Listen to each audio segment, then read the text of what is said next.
Okay, start tayo sa free fall review. And actually, recommend na you follow along sa calculation while nagsasagot-sagot ako so that makasabay ka. So, physics on its own, like itong na to, although mahaba yung process, madali lang naman talaga siya so long as alam mo yung hinahanap at alam mo yung ginagawa mo. But yeah, I'm gonna give you a method na I've been using, or at least our or at least in my opinion rather, is like just very good kasi siya, it's quite intuitive. Ang tawag sa kanya ay GUFSA method. Siguro familiar na kayo from last na nakapost dito sa channel na to, but yeah, anyway, start tayo sa number 1.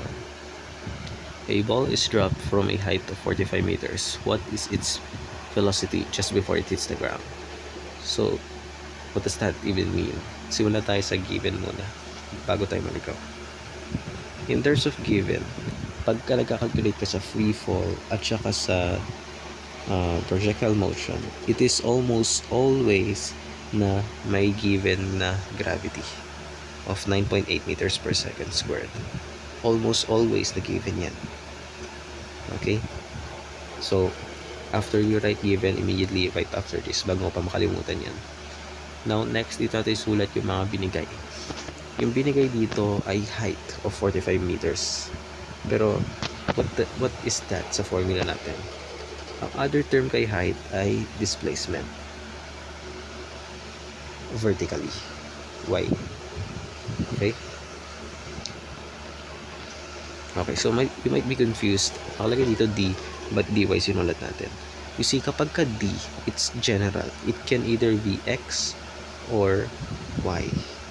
And in our case, it's Y, since ang given ay height. So, ang dy natin ay 45 meters.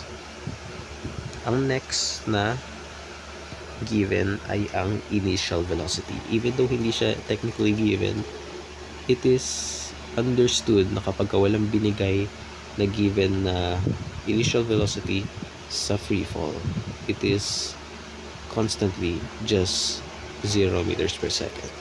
Okay? So, pag walang binigay, just use 0 meters per second.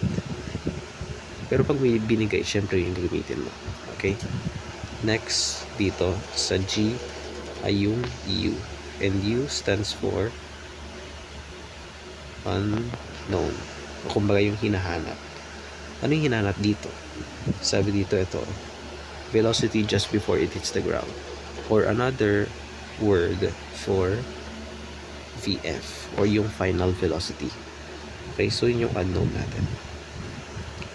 Next, sagot sa ay yung F, which is formula.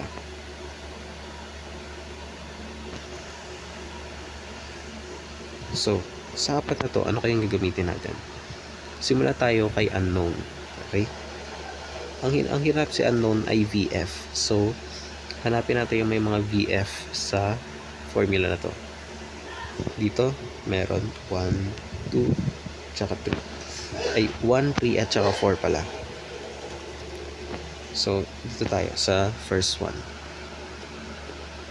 Meron ba tayong VI? Yes, meron. Pero ito yung acceleration. Doon tayo. Walang acceleration. So, tanggal na yan. Dito tayo sa pangalawa. Meron tayong VI? Oo. Meron ring gravity? Oo. At saka meron ring distance. Okay? So, pwede siya. Pero check natin yung last one kung sakali. Meron tayong distance. Meron rin tayong initial velocity. Pero wala tayong time. So, hindi siya pwede. Kaya, ang gagamitin talaga natin ay ito. Yung third formula. So, VF squared is equal to VI squared plus 2GD. Now, hindi pa ito yung formula.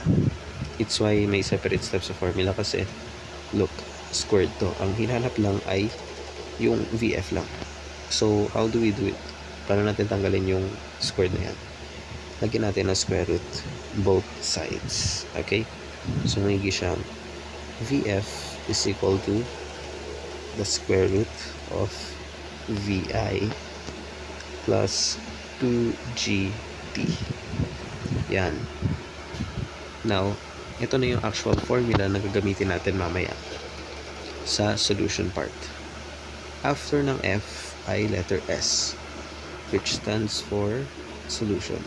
Dito na yung actual solving and substitution natin. So, dito tayo. VF is equal to the square root of, ano sabi dyan? VI squared para nagkamali, sorry. Ay, nagkulang.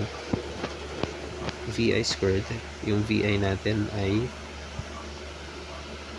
0 meters per second. So, 0 squared plus 2 GD. Ang G natin ay 9.8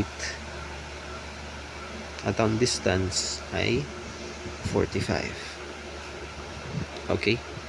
So, now, we calculate it. Pero ayoko na ipasok dito sa calculator diretso kasi pag ginawa niya yun, baka unahin ng calculator itong square root na to bago ito. Kaya mag-iiba-iba yung sagot. So, I want you to actually calculate this first and then take the square root of that before you make a mistake kapag inuna mo yung square root. Okay? So, gawin natin yun. Ay, yun yung sagot. Okay. 2 times 9.8 times 45. 882. So, hanapin din natin yung square root ni 882. Since, yun ang 882 dito. VF is equal to the square root of 882. And ang square root ng 882 ay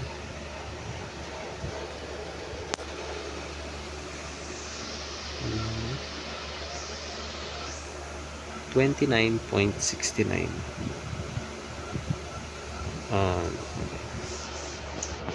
29.698.